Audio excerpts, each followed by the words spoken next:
আজকে শুক্রবার ঠাকুরঘর থেকে আমি আমার ব্লগটা শুরু করলাম। সকালবেলায় ঠাকুরকে শয়ন তুলে আগে ঘরটা পুছে নিয়ে আগে একটু ঠাকুরের ফলটাকে কেটে নিই। বটিটা ধুয়ে নিয়েছি, ঠাকুরের ফলটাকে কেটে নিই। এখানে একটা চা বসিয়ে দিয়েছি, আর একটা চাল ধুয়ে রেখেছি, ওটা বসাইনি। চাটা নামিয়ে ওটাই বসাবো।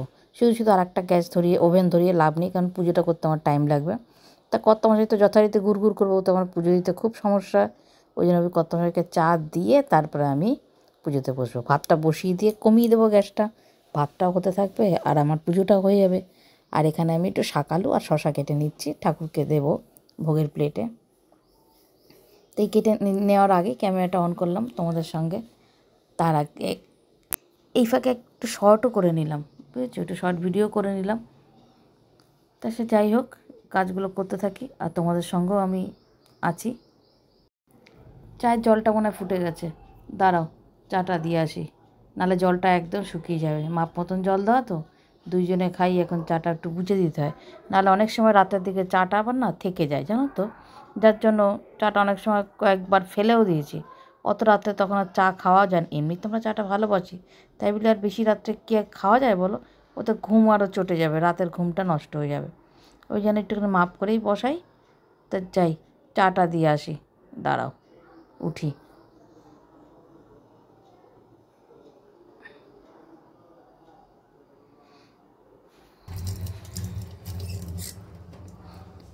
জলটা দেখেছো ফুটে গেছে, আর আয়রন তো জলটা ফুটে গিয়ে সাদা হয়ে যায়। চাটা দিয়ে দিই, আর এই যে দেখেছো চাল দিয়ে বসিয়ে রেখেছি। হয়ে গেলে চায়ের বাটিটা নামিয়ে ভাতের বাটিটা বসিয়ে দেবো।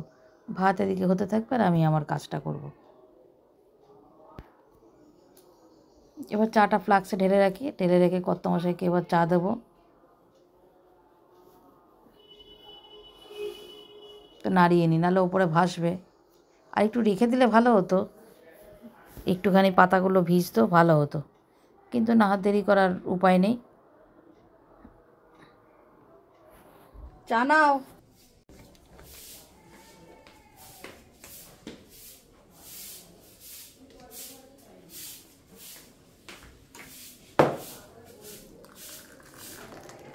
ব্যাস ব্যাস, কোথায় দাও? উকি ঝুঁকি দেবে না, হবে তারপরে চাটা এবার ঢেকে রাখি, পুজো দিয়ে উঠে চা খাবো। পুজো দেওয়া হয়ে গেছে, চা খেয়ে নিচ্ছি। চা খেয়ে নিয়ে এবার আমি সবজিটা কেটে নিচ্ছি। কর্তামশাই আজকে তাড়াতাড়ি বেরোবে। আজকে রান্না করব বিট, গাজর, ক্যাপসিকাম, আলু, সজনে ডাঁটা সব দিয়ে একটা তরকারি, আর আলু পটল, আলু পটলের রসা।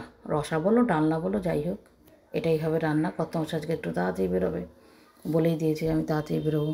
এখন তো পরীক্ষা চলছে না, আইসিএসসি সিবিএসসি বোর্ডের। সে যাই হোক, তারপরে তো একা একা থাকতে থাকতে এখন আমার একা থাকাটা একটা অভ্যাসে দাঁড়িয়ে গেছে।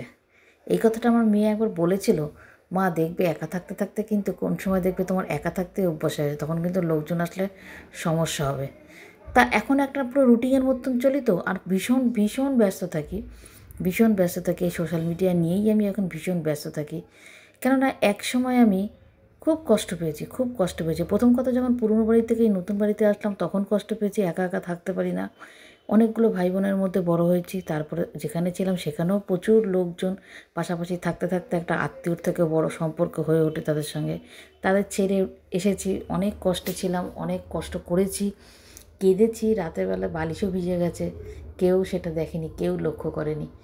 ওই দিনের পর দিন নিজেই কষ্ট পেয়েছি, নিজেই যেন হাত পা ভেঙে আসতো, বুকের মধ্যে কষ্ট হতো, গলার কাছে কষ্ট হতো। কিন্তু না, এক সময় আমি চিন্তা করলাম যে এরকম করে তো চলা যায় না, আর এটা একদিন দুই দিনেরও ব্যাপার না। তারপর হলো মেয়ের বিয়ে, ব্যাস তখন তো আমার মেনে নিতেই হবে যে আমার সারা জীবনই একা থাকতে হবে। তোমার দাদাভাইয়ের যা প্রফেশন, সারাদিনই তোমার দাদাভাই কর্মব্যস্ততার মধ্যে আছে, আর কাজ না করলে খাবো কি বলো? এমন তো না যে অনেক সঞ্চয় আছে, সঞ্চয় থাকলেও মানুষের বসে খেলে রাজার গোলাও ফুরিয়ে যায়। তাই একা থাকার সিদ্ধান্তটা আমি খুব মন থেকে খুব শক্তভাবেই নিয়ে নিয়েছি। এখানে আমি ভোগটাও লাগিয়ে দিয়েছি মায়ের। তাই আমি একা থাকার জন্য এখন ভীষণভাবে সোশ্যাল মিডিয়ায় আমি অ্যাক্টিভ থাকার চেষ্টা করি। যার জন্য কী হয়, পরবর্তীকালে যদি কেউ যদি বাড়িতে থাকে, বা তোমার দাদা ভাই যদি বাড়িতে থাকে, বা ঘরে কোনো গেস্ট টেস্ট আসলে, তখন আমার রুটিনটা একটু এলোমেলো হয়ে যায়, তখন আমি সামলাতে পারি না কোনটা করব কী করব।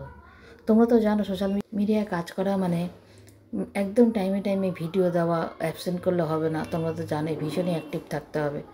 তাই সেই কারণে আমি পুরোপুরি ইনভলভ হয়ে গেছি। নিজেকে ব্যস্ত রাখি, সবথেকে বড় কথা নিজেকে ভালো রাখতে হবে।